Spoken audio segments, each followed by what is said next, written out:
Hello, beautiful people of the internet. My name is Ryan. Welcome back to Slay the Princess. This is the 13th episode, I believe. Yes, that's correct. Of our blind playthrough of this game. And we are, let me pull it up. We're progressing. We're learning things.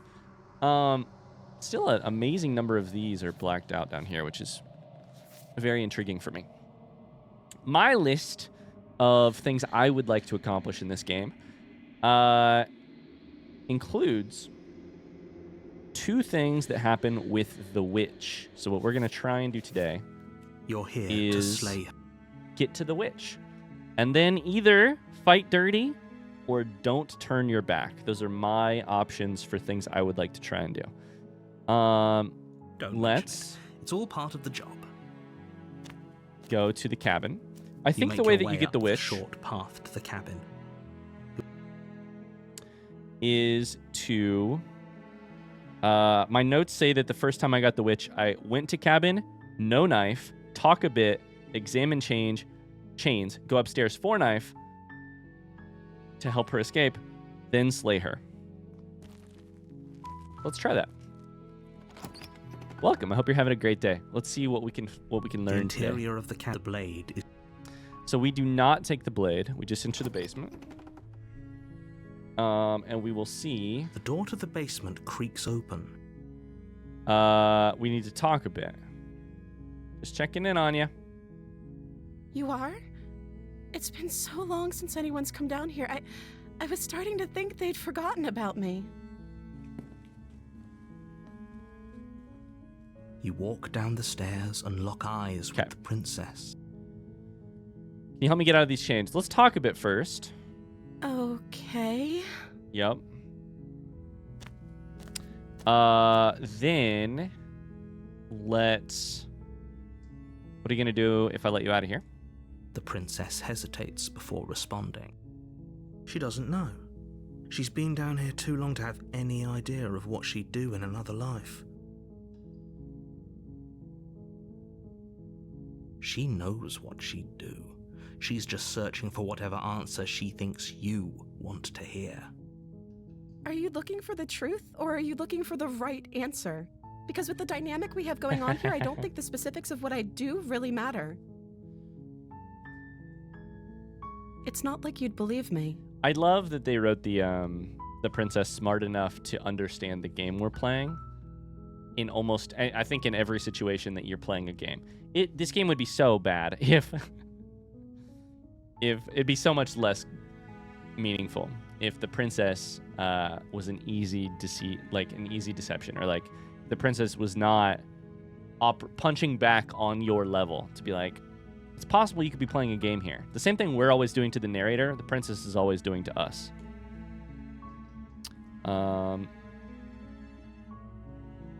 What have you been eating or drinking? I don't see what that has to do with anything. This is the only time this is ever going to happen. But I agree with the princess.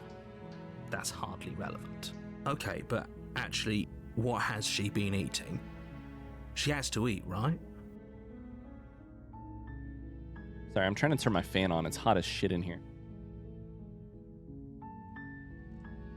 It's getting to be summertime, and my office gets very hot in the warmer weather.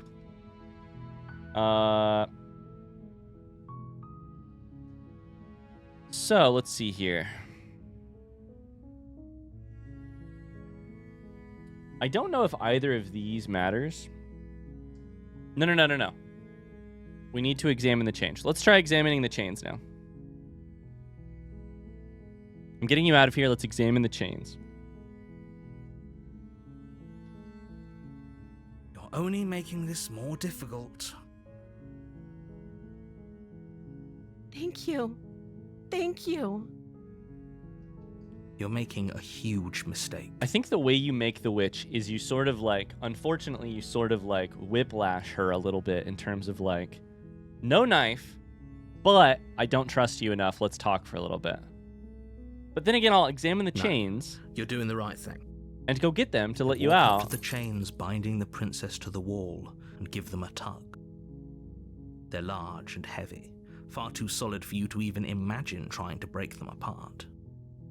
I'm guessing you don't have the key? It's something about that whiplash that makes the, like, sort of Maybe it's somewhere upstairs. untrustworthy. I mean, it's sensical, right? Like the untrustworthy witch. That's what we know about the witch chapter, is that it was so much about, like, how can you trust after it's been broken? Doubtful. Whoever locked the princess away down here intended for her to never see the light of day. They wouldn't have just left the key to her chains somewhere in the cabin. So like a novel that we've read a couple times before, but we don't remember the ending, we're going to kind of skim and cliff notes our way through the first part of this conversation. I'll go check upstairs, see if I can find the key or something lying around. Okay. I'll be here. You'll be here. The door is locked. Try the door. You try the door, but it's locked from the outside. Let me out of here. Your shouts and plead. You're here to slay Nothing. the princess. Return to the bottom of the stairs. You make your way to the bottom of the stairs. This would have been so much easier if you'd just taken the blade like you were supposed to. Easier for whom? Easier for everyone. Look at the mess you're in. I heard the door slam. They locked you down here too, didn't they? Here's what I don't remember. How did I get the blade? There's a slight panic rising in the princess's voice. If I could just get out of these chains, I know we could. Oh, okay. So, sorry, I skipped. She tries to rip her arm, then the blade drops, then we can choose to slay or save. Let's pick slay.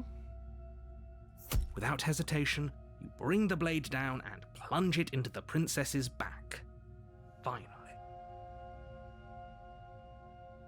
The wound drives her to the ground. I love that it is an actual backstab, by the way. Also, is this different?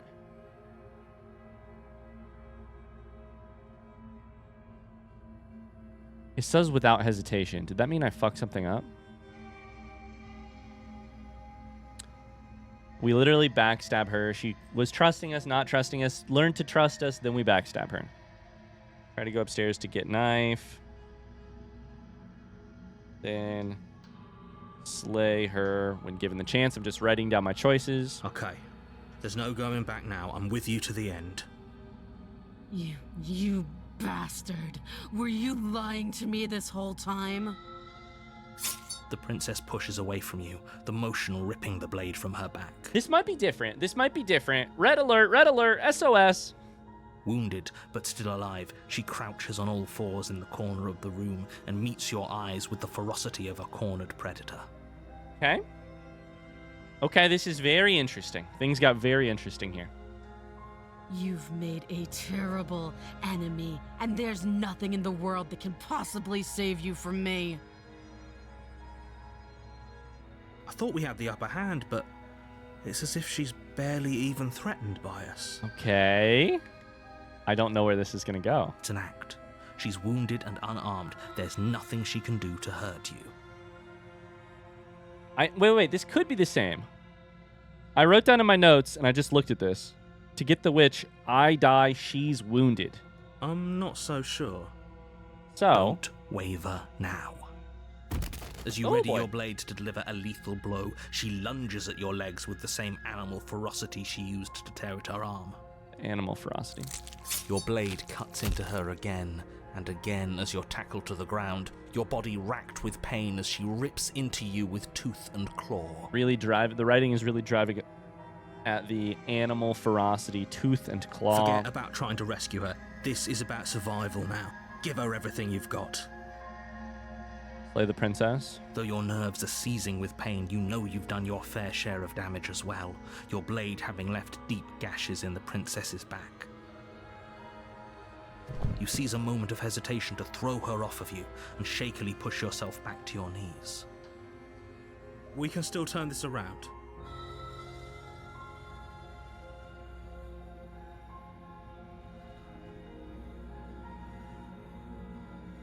These three options again. I think this is different. We're going to hit finish the job and see what happens, though. First, we're going to take a save. I do that more for my emotional stability than I do for anything else. Finish the job? You steel your resolve and take another step closer to the princess. You probably won't make it out of here alive, but you can still make sure that she won't make it out of here either. Excuse me? What is about not making it out of here alive? Do you think this is what I wanted to happen? I have a duty to state the facts of the situation, and honestly, it's a miracle anyone in this room is still standing right now. Don't act so surprised. Can you not feel all those gashes and holes pulling you apart? If the princess doesn't do you in here, blood loss is certain to finish the job. I have a 20% confidence that we're headed towards the witch. I think I may have diverted path somewhere, somehow. You take another step forward, and the princess lunges towards I you. mean, obviously this is dark, but also just The two of you enter one last exchange, a flurry of blade and claw and fleshy ribbons, and then you stop. Neither you nor princess able to go any further. You collapse on the ground, and the princess collapses beside you. Blood pools around you both. we and both you watch die. each other fade away. Blood pools around us both. How romantic. After all this time alone, I thought I'd finally found a friend, but you were just another monster, weren't you? Either that or I took a slightly different route to get to the same idea. This is the sort of distrust that I think could breed the witch. Silence as the room starts to get fuzzy around you. You've paid a terrible price, but you've saved us all. It's over. If you think this is it, you're sorely mistaken. One way or another, I'll make sure you pay for this.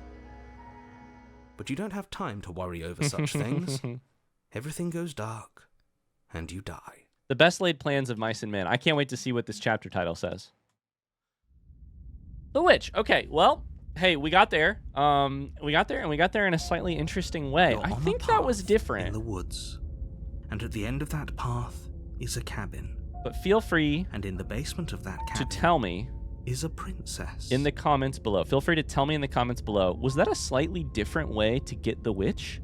What did I do differently at that explicitly there? I think it was new dialogue, and I think my memory of the witch dialogue was that it didn't quite get that bad. But I don't know.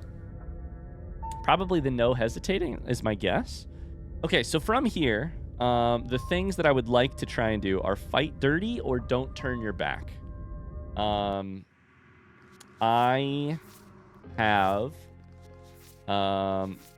fight dirty in a direct confrontation. I've gone here before, and I have decided to play I'm as trustworthy as possible. I'll go first up the stairs type of situation. That didn't work particularly well. So, what if instead we either don't turn our back or we fight dirty? Neither of these sound like particularly good, happy endings, but You're here to slay her. see what happens. If you don't, it will be the end of the world.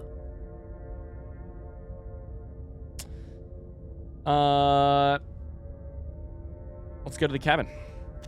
What new voice did we get? Shit. A warning before Should you go any be- further. Opportunist. She will lie. She will cheat. Don't worry. You can trust us to get the job done. Okay.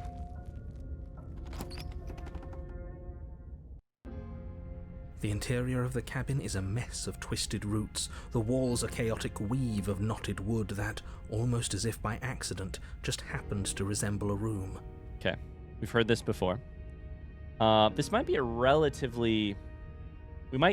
We're doing something pretty similar to something we've done before, so we may end up skipping a lot of dialogue here. Approach the mirror. You walk up to the wall next to the basement door. What are you talking? Wipe it clean. You reach forward Nothing and there. rub your hand against the cabin wall. I hope Second you know how time ridiculous you look right now. through.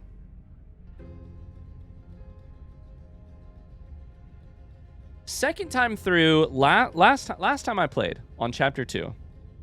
Apparently, I went to cabin. I left Blade. She remembers me. She gets out of chains. Says, "Let's leave." She attacks me. Says we could have trusted each other. Or I pick we could have trusted each other. So, do we take the blade or do we leave it? If we're going to fight dirty,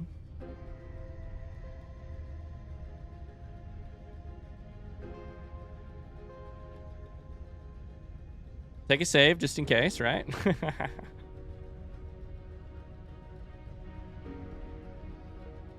Take the blade this time. You take the blade from the shelf.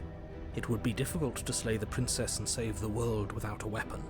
So this is all going to be new at this point because we didn't take the blade last time, that's for Well, sure. if we're grabbing a weapon, we should probably keep it hidden behind our backs. She doesn't have to know we have it. Fight dirty, you say? That's not actually a bad idea. Hide the blade. Enter the basement. This is going to The go door well. to the basement creaks open, revealing a staircase dug into the muddy earth below. The ceiling is thick with roots that hang like locks of tangled hair.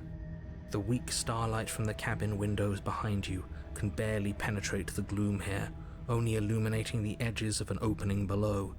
It shines in the darkness like some kind of massive maw, waiting to swallow you up into the earth. The air smells of dirt and copper. It's thick and wet, as if your lungs are being coated in mud with each intake of breath. If the princess lives here, slaying her would probably be doing her a favor. Her voice skitters up from below. Something nasty finds itself on my stairs. Come on down. Don't be scared. I probably won't bite. Hello. I recognize that voice as easily as I recognized your nervous little footsteps coming up the path. I know who you are, and Yep. I remember what you've done.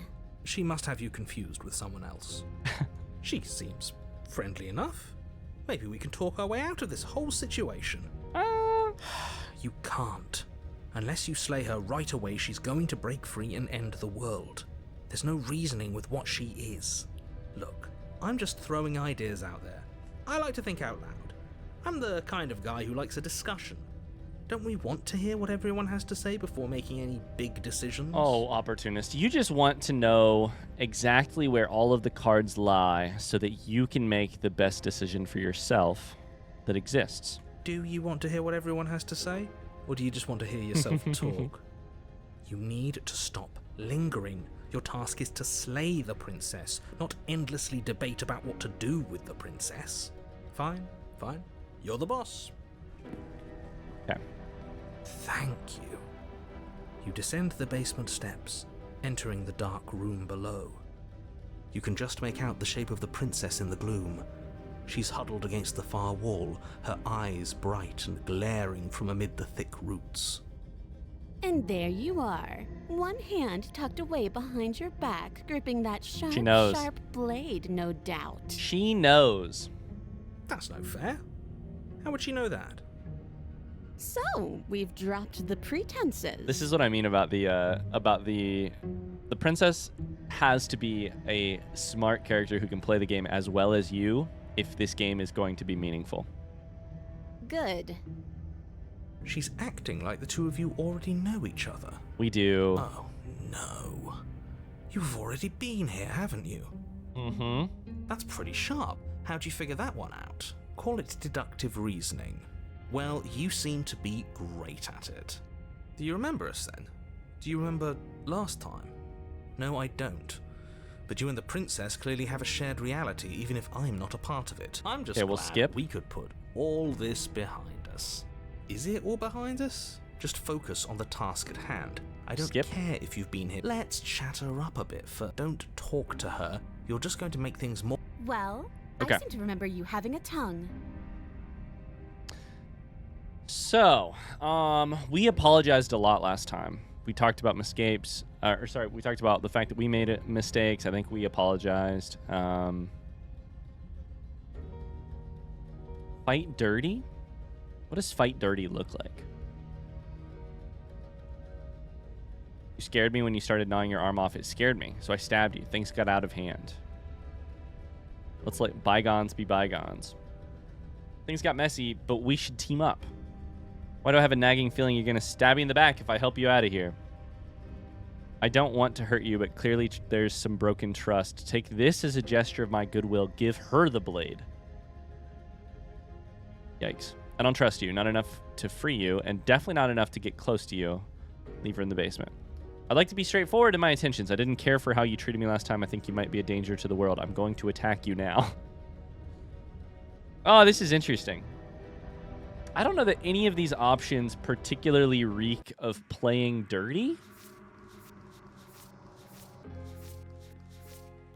in a direct confrontation. Make a peace offering to someone you betrayed. I feel like that has to be the blade, right? Giving her the blade is really interesting.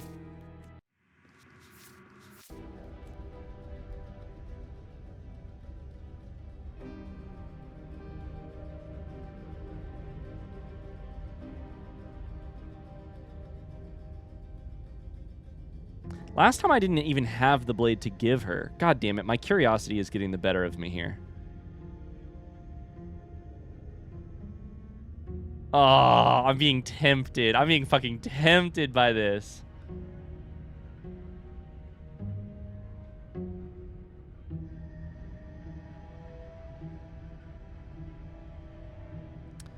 I know I said my plan was to either fight dirty or not turn your back. I'm not seeing a fight dirty option. And I think I've sort of already messed myself out of a don't turn your back option because I brought the blade with me. Anyways, having a plan going into these routes is always overrated. Let's take a save, and then I might do the dumbest thing. I don't want to hurt you. Clearly there's some broken trust. Take this as a gesture of my goodwill. Give her the blade. You can't be serious.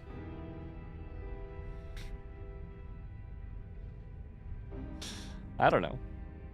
Now, hold on. We should put this to a vote. The blade is one of our most valuable assets. We can't just give it to her. What if she uses it to kill us? I vote no. I vote no. As do I.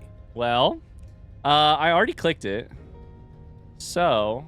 I, abstain? You abstain? She's going to kill us if we give it to her. Yeah, probably. This isn't a democracy. We're giving her the blade. Yeah, never mind. That was such a silly idea. I'm not going to give her the blade. She clearly hates us. At this point, I've clicked it. Let's say give her the blade. This isn't a democracy. We're giving it to her. You're going to get everyone killed. You know that, right? But of course you do. I know, but it'll be interesting along the way. You toss Probably. the blade at the princess's feet. She's shocked. And a little scared, maybe, but at least confused. She eyes it with suspicion before kneeling down to pick it up. Yep, suspicion. Okay. I wouldn't have done that. Why did you? Why did I do it? Because I have done other things before, and I know for a fact that I haven't done You this. hear a clanging of metal against the dirt floor, and the chains fall from the princess's wrist. Okay. She could have gotten out of those the whole time. That sneaky little... A woman after my own heart. It's a shame we just gave her a weapon, because if I were her, I'd use it on us right now. Yeah, if I were her. Luckily for us, you're not her. Uh-huh. Oh, we sure think alike, though. Yeah. I can promise you that. Whatever you say next, you better make it count. I have to check something now. Does this only fill up? Does this only fill in after the end of the route? I bet it does. I bet that's what that is a peace offering. She creeps forward, taking one cautious step at a time until you and she are face to face. Here's what's so overrated about coming into routes with a plan. It's so much fun to be adrift at sea and not know what's going to happen next because you picked something that surprised even yourself. What do you think happens now? I don't know.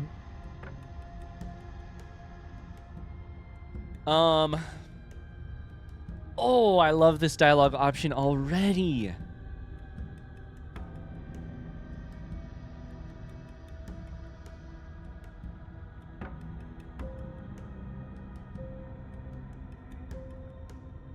A lot of good options here, actually. That's up to you. It's why I gave you the blade. I chose last time, and I regret it. So now it's your turn to choose. Your time to choose. We're both scared, and we're both hurting. If one of us doesn't make a change, we'll probably kill each other forever. Do you want that? I don't. We can be better than this. I'd say these are both, like, at least a 15 or a 16 or a 17 out of 20 on, like, a charisma save. You know? Like a charisma roll. You're beautiful. I want to actually save you, and this feels like the only way to do it. I feel like that's also pretty high. If you're like someone I know, you're probably going to kill me. That one, I don't know. I kind of want to pick... What do I want to pick here? I love the simplicity of option 1. Option 3 makes me wonder... what happens if you do that. And I am going to, because we're replaying a route, I am going to look here for clues.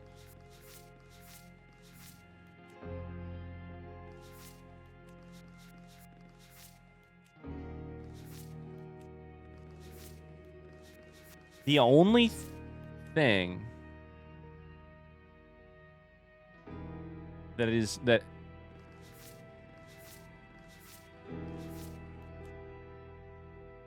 Are we going to go towards the steps here? Are we going to go towards the steps? Is that what's happening next? Okay. Let's say that's why I gave you the blade. I chose last time. I regret it. Now it's your time to choose. Her shoulders tense and her eyes dart away. Shoulders tense. Oh shit, I clicked the wrong button. This is another trick. You're trying to sow doubt, but it's not going to work on me. Okay. No! Then she buries the blade in your heart. Okay. He attacks. Okay. What? No. No, come on, that's not right. I told you this is what she was going to do. Yeah, you did. Glee dances across her face as you fall to the ground. Mm-hmm. I did it. I got you. You... Now, I guess what's interesting here is if this ends up in a chapter 3, because otherwise this could be sort of a, like, failed run. If this ends in a chapter 3, did we just do something to make her into something else? Or not? Because the last time the witch was 2 chapters. The princess seems to tremble. But she appears to be having an epiphany. Placed with concern. Of some sort right here. Her nervous eyes brim with tears. Yeah. So this could be very... this could be, like, productive. Emotionally productive. Why? Why did you let me do this? Yeah, I don't know, frankly. But you don't have the strength to respond. Nor do you have the time. Okay. She has a true emotional epiphany of some sort there. Everything goes dark, and you die. That's got to be a chapter 3. The Thorn. Oh my god. You're on a path in the woods. She stabbed us. She actually stabbed us. Oh my god, I was looking at my notebook. What's going on here? I was writing down what we did. The whole world is different. I was going to say she attacks, then she sort of like, she wonders why we did it. Oh, baby, this is very good news. This is emotionally productive. We're on to a new chapter. The Thorn is the name of it. Okay. That is very interesting. Voice of the cheated. Let me write that down too. I'm nothing if not for my notes. That's for sure. Of course she stabbed us. We gave her the blade, which, I might add, I voted against. Might I add, by the way, I voted against. But the whole point was that she wasn't supposed to do that. The whole point of giving her the blade was to break the cycle of violence, and she just killed us anyway. She did. So we ended chapter 2 with the cycle of violence not being broken. However, what might happen in a chapter 3 now that that has occurred? What is the Thorn? I guess it really doesn't matter if she killed us, though, right? We're back here, which means that everything's fine, or fine adjacent. Fine adjacent. Maybe she won't be as keen to betray us this time. We've already proven to her that we can change. Maybe that's all it'll take to show her that there's another way to do things. Oh my god. You wonder that, and I wonder it, and that means that it probably is not the case. But this is going to be mind games, isn't it? You know, maybe you're right. In which case, I suppose the only thing to do is to get back to the cabin and give it another try. Give what another try, exactly? You are aware I've been listening to you, right? Like that changes anything. We all know the game is rigged. It doesn't even matter if she's nice this time. I'm sure he'll find a way to turn us against each other. I love the cheated is sort of an annoying voice to listen to a lot, but I love the whininess, the like that changes anything. I can't do the accent, but the like nasally, we all know the game is rigged. The high pitched nasally, I can't do it, but Great, so you've obviously been here before, since you apparently died at least once. Twice, actually. Sure. Twice. Then I'll spare you the little introduction I had planned. You already know about the princess, and clearly you already know that she's dangerous. So don't muck this up. It's bad enough that this isn't your first time through. this place is different. That's true. We're gonna free her. We're even now. I'm sure she understands that. We can see what she has to say for herself when we get to the cabin. I hope you don't think I'm planning on freeing her after she stabbed me in the heart. Screw the cabin. What happens if we just leave? You seem to be taking the whole looping thing in stride. Our answers will be in the cabin. This place is different. It keeps changing. Wonderful. If the woods themselves are changing, then that's all the more reason for you to take this seriously. It would mean your grip on things is slipping, which, in turn, likely means her influence is spreading. God, I was really worried there for a second that we were going to get a, like... I say unproductive run through the game because we picked the witch again, and then I kind of decided to take the blade, but, like... it's rather than, like, fighting dirty. But, oh baby, oh baby, we're into something good. I'll tell you that much. We're into the meat of a brand new world. We're in a chapter 3. Someone's in the know. I've had enough of these annoying little secrets. If you want us to do this, you have to let us in on your game already. All of your game. I've already said too much. The more information you have, the more difficult your task will be. Don't listen to her, definitely don't free her, and if you can, don't even think about her. Don't even think about her?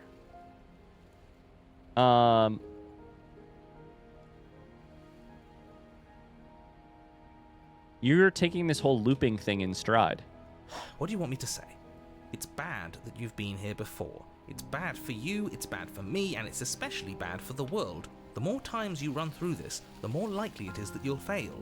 You've already failed twice. So you knew this could happen? Theoretically, sure, I knew this could happen, but I was supposed to be the first. I'd really rather not get into it. Great! Not even he really seems to get what's going on. If the guy who goes around acting like he knows all the rules doesn't even know how this works, what's the point in listening? Then we can all move on and forget what I said about failure. Forget that I told you failed twice before, because that makes you more likely to fail a third time. It's important that you believe in yourself, and the fact you're here probably means that you still have a chance to pull this off and save the world. Probably. My world, at least. It sounds like you've probably doomed a couple of others already. This is another one of the themes of the game. Well, I talked about it in the last episode already, but the like following a train of thought to its logical conclusion is such a modern problem. In by that I mean like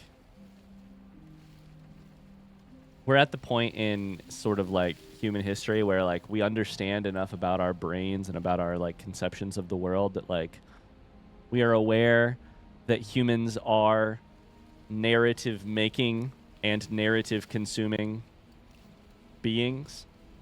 We write narratives about ourselves that we then believe and fulfill. And this whole like your line of thought, your train of thought, your line of thinking, these are things that can railroad you in your life so easily and so quickly. Narratives are one of the,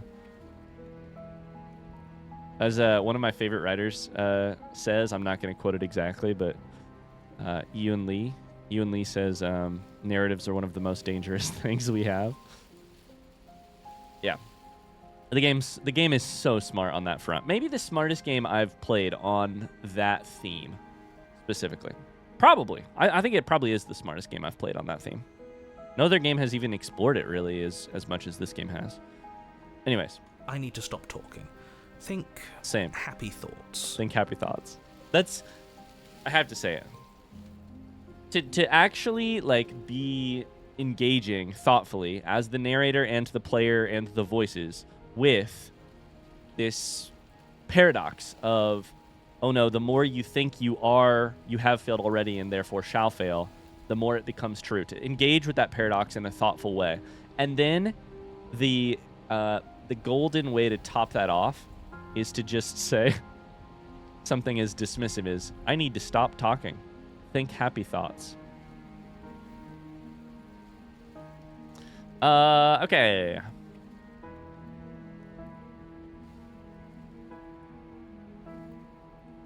We're even now. I'm sure she understands that. We can see what she has to say for herself when we get to the cabin. Yes. Good. Playing both sides. That's what smart people do, and you're the smartest in the room. Never have I ever been more mad at this line, at a line in the game. Oh no, that makes me feel terrible. The game has just absolutely lambasted me for not wanting to commit to how I feel. Oh, this is such a compliment. It's phrased as a compliment, and it is not a compliment, and it is directed directly at me. Fuck. I'm not sure it counts as playing both sides if people can hear you doing it. Buddy, you're thinking in far too few dimensions. There's layers to doing this right, and I'm pretty sure the one making the choices gets that. Trust in the plan. Oh, that's meta. That's me. That means me. That means the opportunist is talking shit to me and also winking at me and trying to get me to understand. Trust in the plan is so funny because, again, bigger, larger, abstract, difficult conversation, throw in a cliche right at the end. Think happy thoughts, trust in the plan. Trust in what plan? The decider's plan. Sure, we don't know what the plan is yet, but that's part of the whole trusting thing, isn't it? A good leader knows how and when to keep things secret, and sometimes a good leader even knows to keep things secret from himself. My brain hurts. My brain hurts. The decider, huh? Sure, we'll see what she has to say for herself, but don't forget that whatever she says is likely just as much lies as what he's been telling us.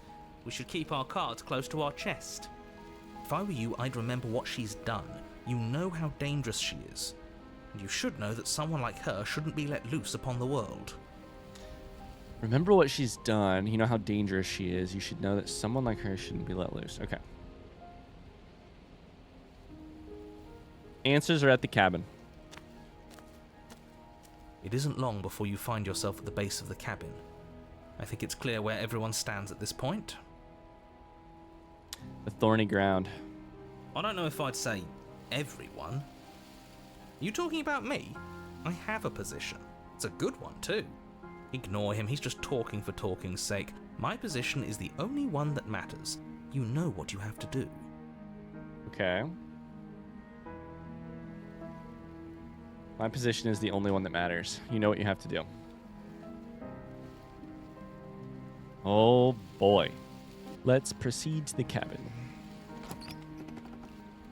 The interior of the cabin is hardly an interior at all anymore. Roses? Burned out ruins merely suggest the shape of the structure that once stood here.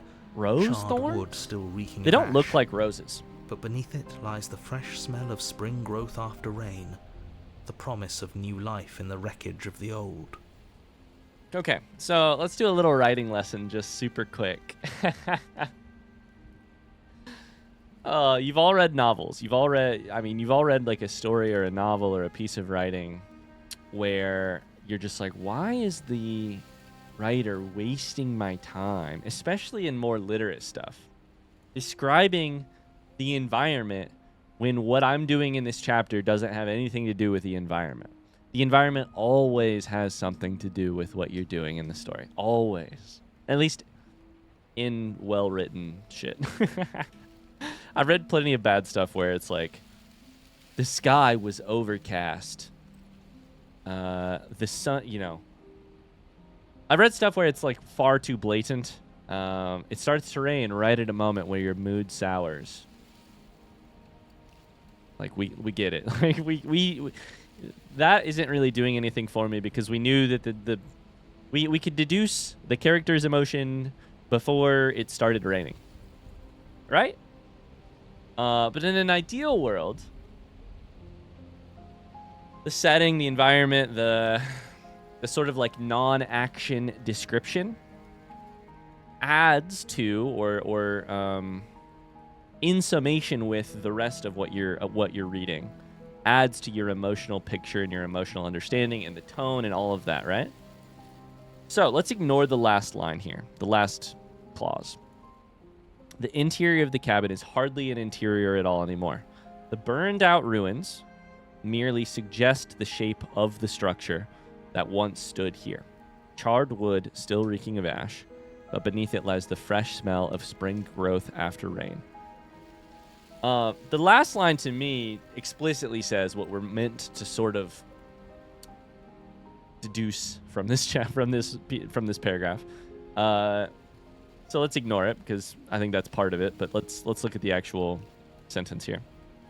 So, used to be something here. It's burned down, charred. To me, that suggests it would be a different choice entirely, right? To say there once stood a cabin here, but it has been weathered by time and rain. The boards are rotted. The boards, the ceiling has collapsed in on itself. Burned is different. Burned is one, a quicker and more decisive action, and often an action that has a person doing it, or like a something causing it. So that's an entirely different choice, right? And it matters what the author chooses there. But of course, there is still growth here already. Like, we're not directly post-burning. We are directly post-burning, and then some time has passed. There's fresh smell of spring growth after rain. The promise of new life in the wreckage of the old. So, if you're keeping up, if you're playing along at home, this tells us something about what we might encounter in the basement of the cabin, yeah? We were told about the possibility that we betrayed the princess, she betrayed us. This could be a blank slate. This could be a moment for growth. From the wreckage of our old choices might be some spring growth. New life. The only furniture of note is the crisp shell of what was once a table. A pristine... Wait, this isn't right. There's supposed to be a pristine blade. Why isn't there a pristine blade? Holy shit.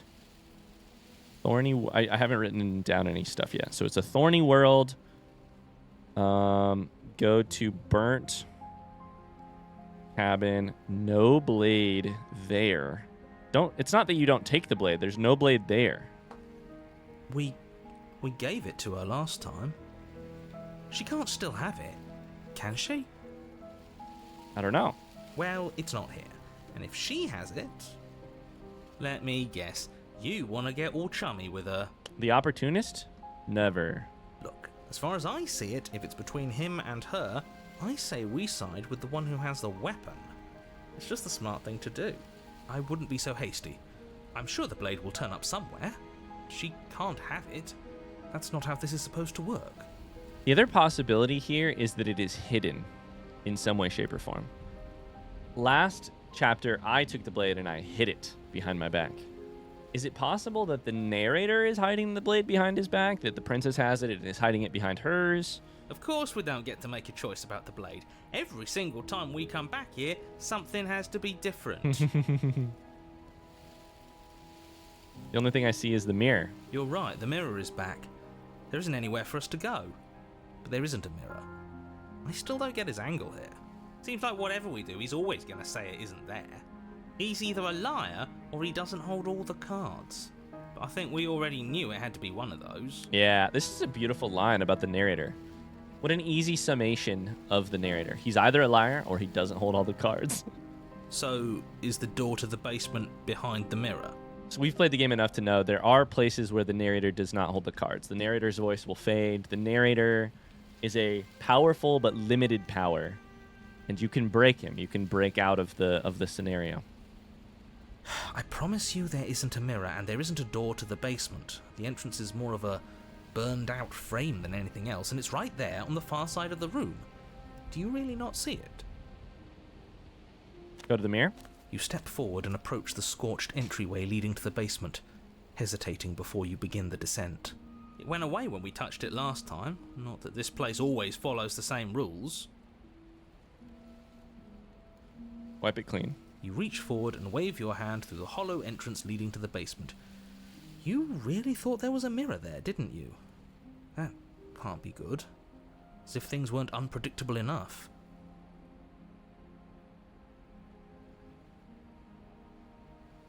The way I've sort of come to think of the mirror, by the way, I don't think I've said this out loud at all. I view the mirror as... I haven't really answered the question. I don't think I've answered it or talked about it. Like early on when I saw the mirror, I was like, what is the mirror? Why is it there? To me, I can answer that question, at least in my own opinion, right now of the game. Can't wait to be done with the game, and then I can look at fan theories online and shit. But for now, here's my opinion. The narrator is basically a leakage into... Sorry, the mirror is a leakage into the narrator's world. It's something that isn't supposed to be there. It's something the narrator can't see. It, to me, is leaking into the narrator's scenario from the long quiet, from the place where we speak with ebb and flow. That's where we see it, is directly before we speak to ebb and flow. It's the thing that persists outside of each scenario and leaks in the more we sort of break the scenario in Chapter 2 and Chapter 3. We never see it in Chapter 1 because the narrator has a tight grasp on the narrative, on the narrative. So to me, that's what it is. I don't know if it matters if I approach it and wipe it clean. I don't know. But what it is it's sort of a reminder, hey, you're playing a bigger game here. Hey, you're going to need to, at the end of this playthrough, look yourself in the mirror and be comfortable with the choices you made. That's I think of it as that literal a reminder, or that sort of emotional reminder. Figures. Well, seems like the only way to go is forward, isn't it? Yes, that's where everything tends to be. Let's just put on a good face and have our wits about us. I would be very interested in someone writing an 80-page thesis on the use of cliche in the narrative of Slay the Princess, because it's there all the time. It's there constantly. It seems like the only way to go is forward, isn't it? And the game is like self-referential a lot of times. It references it. A lot of times it employs cliche right at the end of something that is meta or self-referential or deeper, emotional, more complex, more emotional, as a way to sort of... And I would say the thesis of that 80-page paper might be something along the lines of Slay the Princess uses cliche to remind us of the strict structures of storytelling in the archetypes that we're used to. In the scenarios that the narrator builds, you must do proceed to cabin, look for blade and door, don't take it, go down the stairs. You have strict rules. The story must follow these beats. It must hit these points. And the cliches are one of the easiest ways to railroad us and to get us back on a sort of dialogue train that leads us down these story beat railroads. That's what I would say. But I'd be interested in other thoughts. Because it uses cliche. We need to put on a good face and have our wits about us. It uses cliched language and thoughts to do that. Into the You basement. step through the frame of scorched wood and make your way into the darkness below. What's the basement going to be like? The choked stairs with to the thorns? basement are covered in a fine layer of gritty ash. The air still feels warm, as if the fires that ruined this place had only recently been extinguished. Yet fresh shoots of thorny branches are already weaving themselves through the soot-covered earth of the walls around you. The ash and the soot. The soot. The destruction is still present with us, but progress is possible. That's what the environment is telling us here. Their spines point courteously down towards the basement, so you're able to brush past their jagged points with ease, at least on the way down. But you don't need to think about the way back up just yet. That's a matter for after the world's been saved. Interesting. One-way thorns. I'd say this feels like a trap, but you practically said as much. Yet you still want us to keep going. Yeah, it is interesting. We're getting conflicting signals here, but that's because we have conflicting voices. They're only thorns. I'd say getting a few scratches in exchange for the lives of everyone in existence is a fair trade. I'm sure you'll manage. Her voice, worn down by pain and suspicion, hobbles up the stairs. Hobbles, what a great word. I can't get away from you, can I? We kill each other and you come back. You let me kill you and you come back. I don't know why you let me do that. I don't know what you want from me. Oh.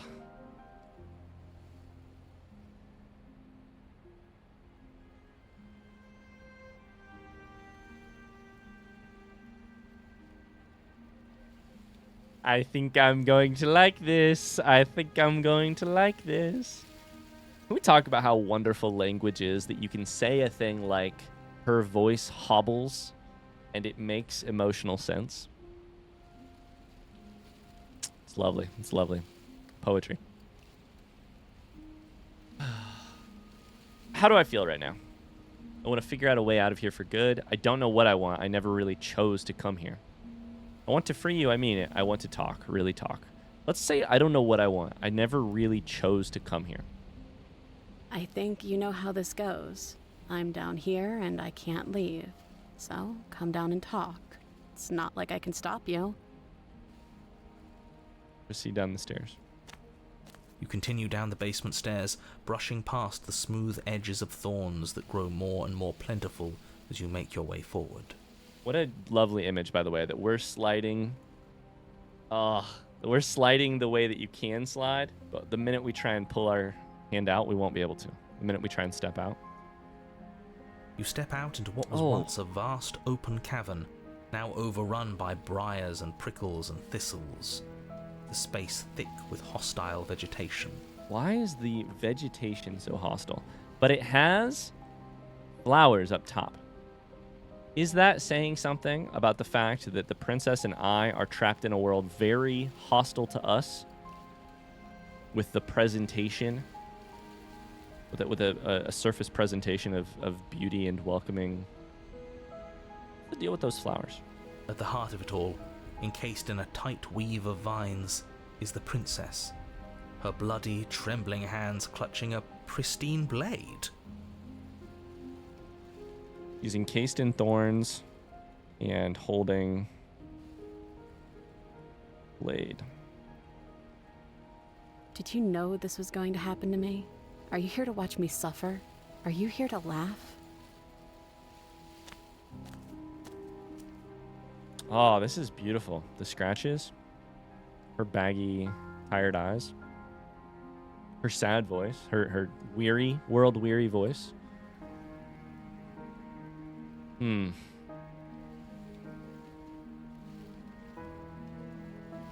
Okay, we can rub it in her face. We can say, I'm here to free you. We could say, I can cut you free, but give me the blade. We can reach for the blade. We can turn and leave.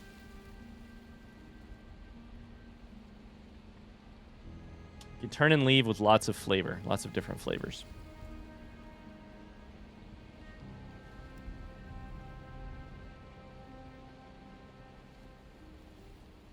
Damn. I think the choice I want to make is I'm not here to laugh, I'm here to free you if you'll let me.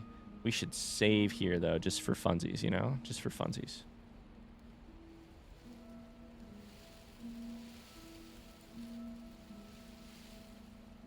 I'm not here to laugh, I'm here to free you if you'll let me. I want to trust you. Yeah. That's where we're at, isn't it? Here to free you if you'll let me. Her grip tightens on the blade. I want to trust you, grip tightens. But you're hiding something, aren't you? Why would you help me if you weren't helping yourself? I mean, unfortunately, I think the trap is sort of already set. The thorns point the wrong way to try and get out of these stairs. This is what I was just about to say is, why would you help me if you weren't helping yourself? Who's to say I'm not helping myself by letting you free and to giving myself an ally against what's really, points to surroundings, what's really the enemy here? You're not the only one who yearns for freedom. I'm as trapped as you are. I think we need to leave together. Is there nothing I can say to change your mind? Reach for the blade. You're in a prison of your own making. That first option is 100% the one I will be taking. You're not the only one who yearns for freedom. I'm as trapped as you are. I think we need to leave together. The princess clutches the blade closer to her chest. That sounds nice. I'm so tired of the bad blood between us. But it's hard to let it go. You've hurt me. By the way, we're on new territory here. We could go, escape, click memories, and see what happens there, but we're not. We're not going to do that. We're treading new ground, and so we're going to sit here and embody the character, react how we feel, play how we feel. Her eyes dart away from yours for a brief moment. It's hard to let it go. You've hurt me. And I've also hurt you. Yep. This is so much the chapter I was looking for the first time I played the Witch, right? I was so looking for that trust and be trusted. We've both burned the bridges and now we need to build a new one, you know?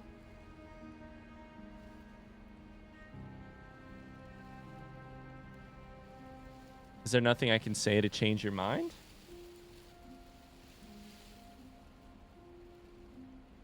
I'm going to ask if I can... I'm going to save, and I'm going to ask if I can take the blade. Again, the saving is just for my emotional well-being. Can I take the blade to help you out? Her eyes briefly meet yours, then dart back to the floor. She hangs her head in resignation.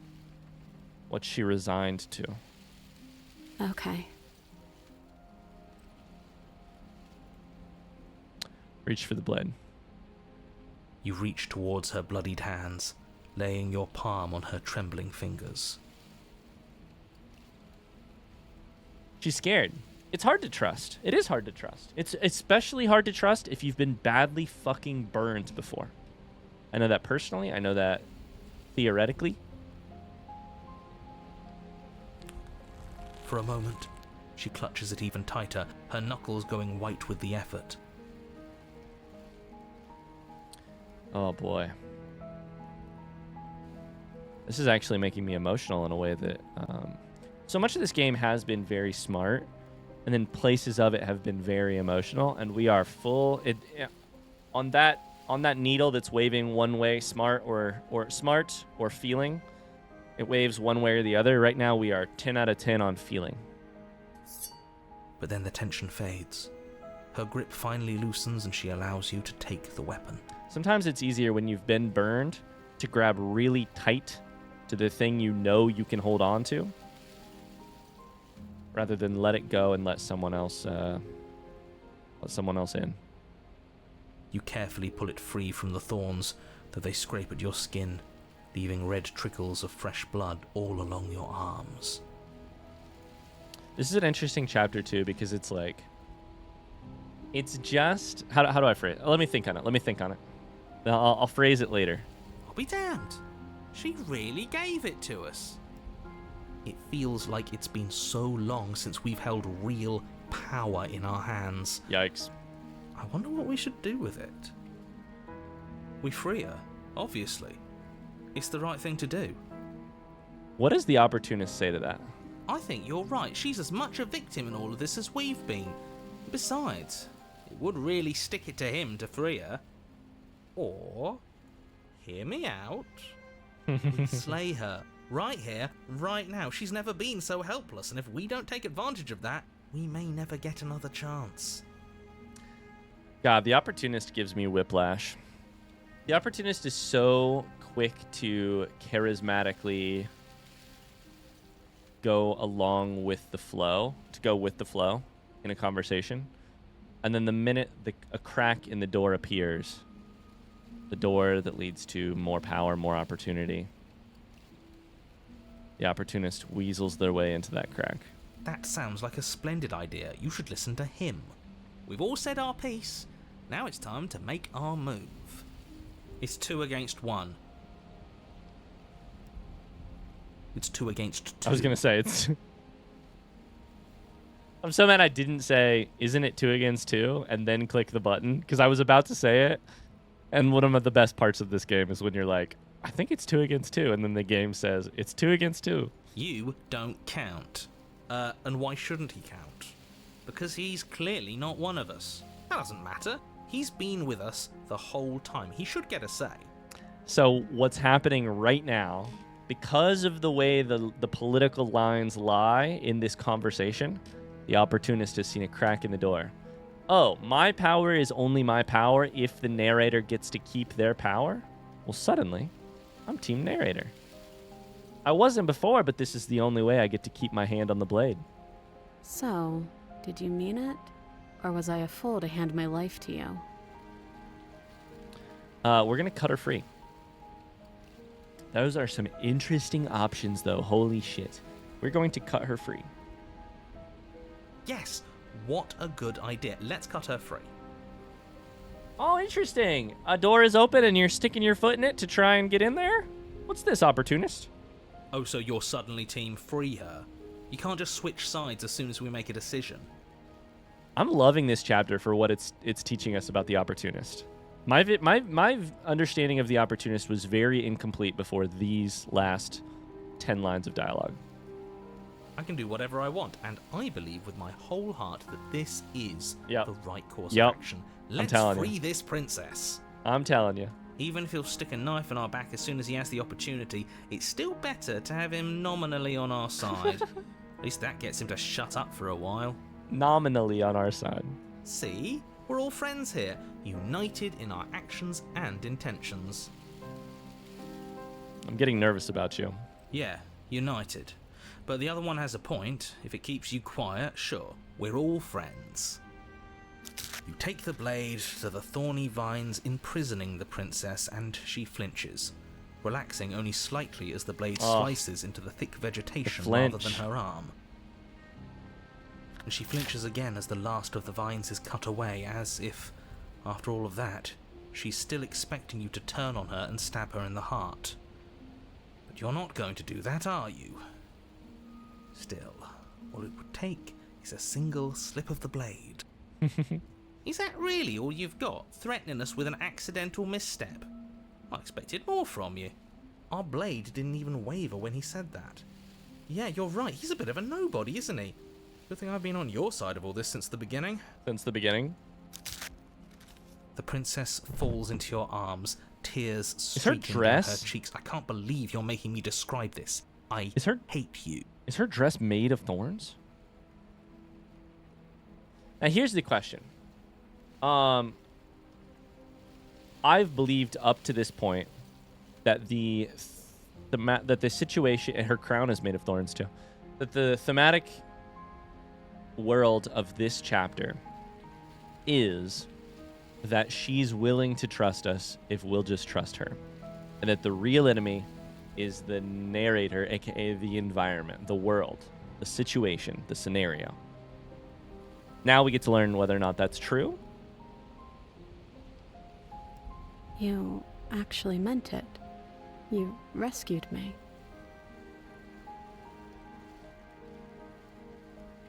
Of course I did, or I really hate the people who put us here. This is exactly what the heart of this chapter, the heart of the debate of this chapter is for me. Is it we have a common enemy? Is it you deserved? We deserve to build the bridge again. What if we remain silent here? Her hand slips into yours, and the two of you rush to the basement stairs. That might have been a mistake. We'll see. Shameful, really, that the same thorns that so graciously allowed you downstairs are now blocking your only way out. It is. Yeah, I don't know what to do here. You're getting desperate, aren't you? Even more proof that you can't actually do anything to stop us. We cut through those other vines just fine. They're only thorns. I'm not afraid of getting a few scrapes. I'm not even sure we need to do any cutting. We can just move them out of the way. What a pathetic showing, really. I don't think it'll be that easy. A few pointy sticks can't keep us down here. We're both meant for so much more than this. I'm nervous. Cut into the thorns? Let's cut into the thorns. Rather than step? Yeah, we'll take it a little emotional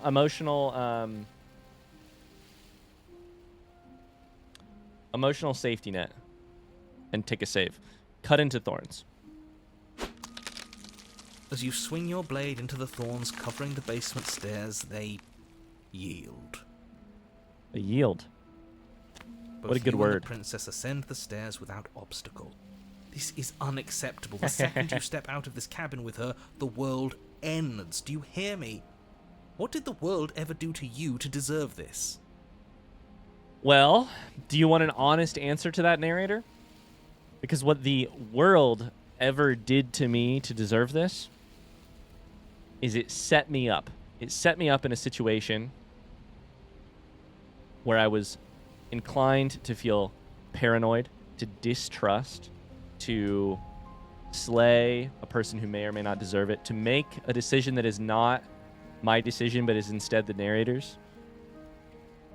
And then I put the princess in a situation, distrust me and stab me in the back. Of course I made some decisions along the way. I'm not perfect. I decided to sort of whiplash her, but yeah, I think the world did plenty to me to deserve this. It feels so good to hear you say that you're admitting you've lost and we've bested you at your own game at last. I don't care what happens now. That's all I've wanted. You and the princess hesitate at the cabin door. This is your last chance. We've already made our decision. We're finally leaving here together, aren't we? And all we had to do was trust each other. It wasn't easy, but I'm glad we finally could. I don't know why I'm still nervous. Why am I still nervous that I'm still going to get backstabbed? Does that have more to do... Does that have something to say about how difficult it really is?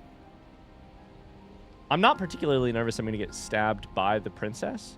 I'm more nervous about getting backstabbed by somebody else. But... the narrator. But... Isn't that ironic? That I'm still sitting here being nervous despite having made the decisions that led the princess and the character in the game to sort of set our differences aside and trust again. Step into your freedom. Hands together. Hands clasped, the two of you open the door and step out into a new day. You irredeemable murderers.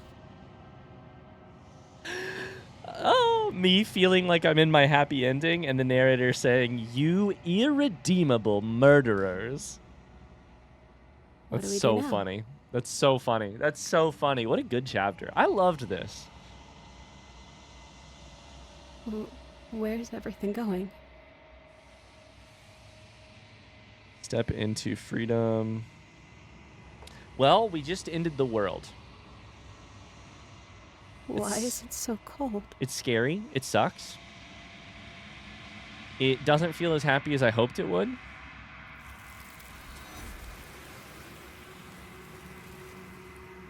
But I think we sort of made the best of a bad situation there. What a weird happy ending. What a weird and I would call it, honestly, happier than it looks. I'd call that ending happier than it looks. Not necessarily for the princess, not necessarily for the character inside of the game, but for me as a player, I'd call that happier than it looks.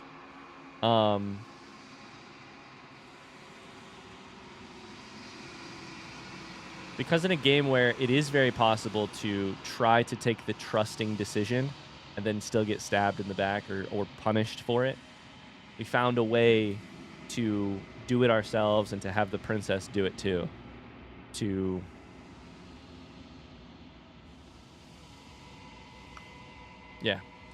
really make the slate blank again.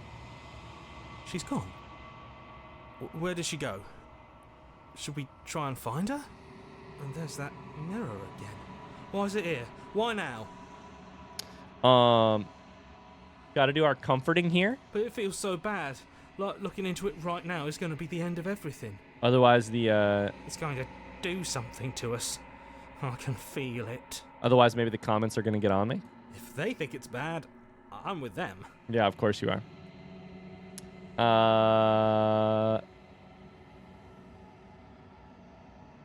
It's going to be okay. Okay. If you say so, we'll trust you. So, this is all going to work out? In a way. Finally. We're going places. Okay, so that's our fourth vessel. That was very interesting. I really wonder what would have happened if we would have made different decisions at times in Chapter 3. But that's for looking at here in just a second. We can look at it right now. Right here. The Thorn. Redemption in the thicket of distrust.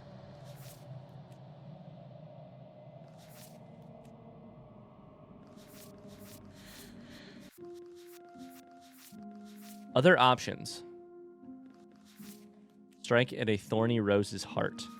Share a thorny prison of your own making. She's going to swallow it out of spite. Kiss the girl.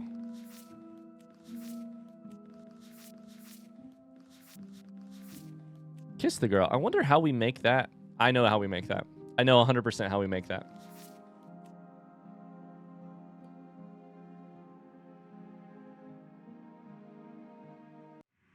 Okay, we're going to try something. This is risky. This is risky business. I want to see what happens. We're going to try something. We just took a save of this exact moment, and we'll be right back. But for the first time in the game, what I want to try and do here is...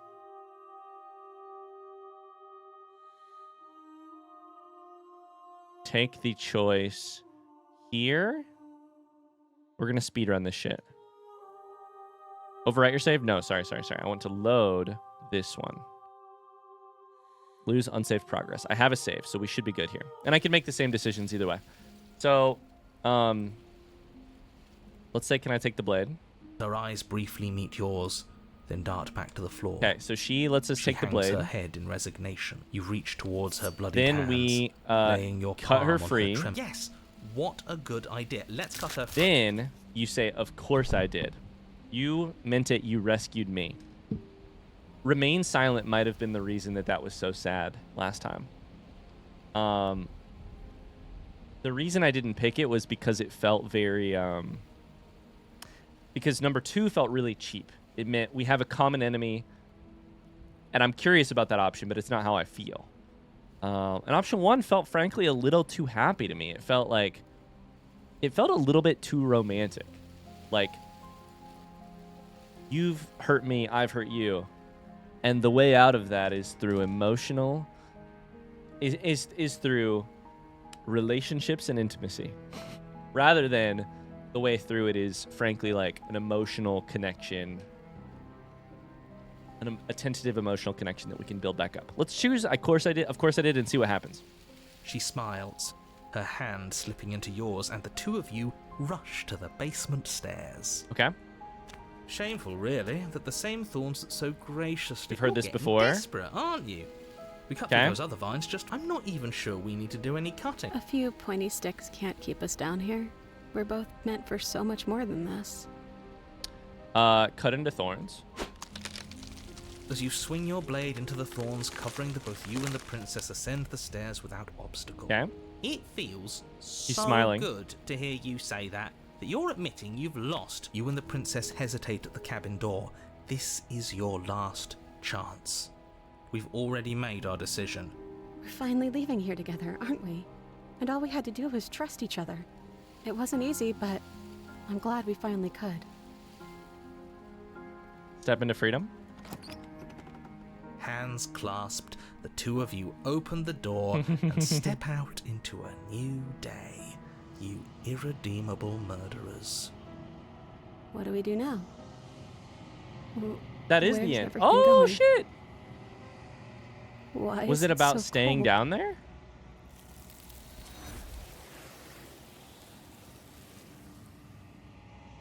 Interesting. I wonder if it was about staying down there. Well, at this point, we should probably just figure it out, right? Load this one. What if we just step into the thorns? As you step into the thorns covering the basement stairs, They yield. both you and the princess ascend the stairs without obstacle. It Okay, feels same so stuff. good to hear you say you and the princess we've already made our decision. We're finally leaving here together, aren't we? All Okay. we had to do. Hands clasped, the two of you open the... What do we do now? Holy shit, it's Where's all the everything same. going? Okay, well, there we go. We've taken a little peek behind the curtain there. It's all the same, no matter what we pick in those options. Interesting. Feel free to let me know in the comments below. In what way do you, Why is it so cold? That was weird. We got a weird dialogue option there. How do you get this? How do you get kiss the girl? It probably means there was a fork earlier in the road that I didn't understand. But I thought it would be the... You know what I thought it would be. I just tried to talk through it. Anyways, welcome back to the Long Quiet. Welcome back to the Ebb and Flow. See to the cabin.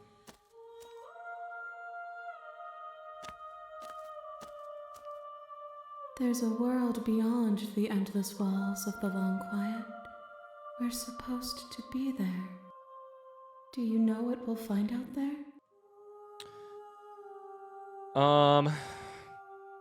Yeah, it's a good question. Do you have any thoughts on this vessel? This one yearns for connection she feels she doesn't deserve. Even when shown compassion, she hid herself away. She will make for a cautious heart. Yeah, that's well said. Even when shown compassion, she did hide herself away. Isn't that just kind of the shit of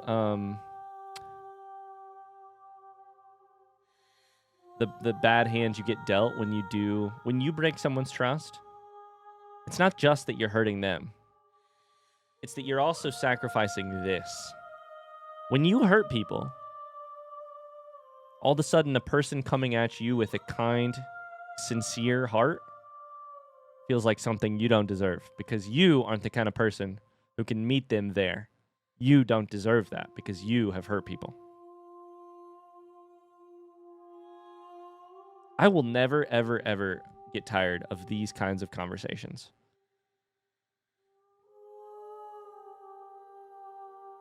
This type of emotional stuff is just to me, it's like This is why you do anything. This is why you read books. This is why I play video games. It's why I record myself and talk about them on the internet. It's the thing that I look at or look for in any avenue of life. Frankly, it's like in my other, not that this is of any interest of you, I'm just giving examples. Like, in my free time, I spend a lot of time, I've spent a lot of my life, doing long distance running, which on the one hand is just like a physical action that like can leave you feeling pretty good with some serotonin, right? Like some runner's high stuff.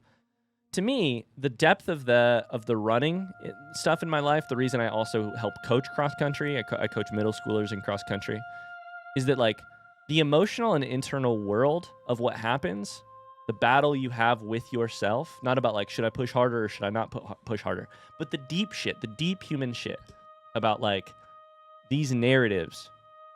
This one yearns for a connection she feels she doesn't deserve. I feel that even in my running. I feel it in like my relationships with my family and my friends. Like, this is the stuff I care about. It's so, and the reason I care about it is because when we talk about it in pieces of art like this, it gives us better tools to understand why it works the way it does in our actual lives. Like, I really enjoy like when I'm coaching middle school cross country and a kid learns for the first time that they can trust themselves to not fold when something gets really difficult. The growth that happens for their conception of themselves when they realize I'm not a person who folds all the time when things get tough. That is everything to me. It's this moment where you're like, the truth of the truth of backstabbing someone isn't just, it's the double-sided coin. It's not just that you hurt someone, it's that you have hurt yourself and your conception of what you do and what you will and won't deserve in the future. Do not mourn her. She isn't alone anymore. That's just good stuff. Sorry for the rant. Sorry for the rambling. It just makes me feel less confused in a very confusing world, you know?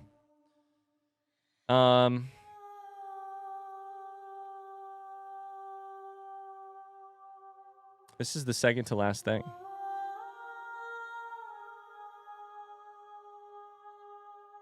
Do you think that anything is real out there? Do you think that we are real?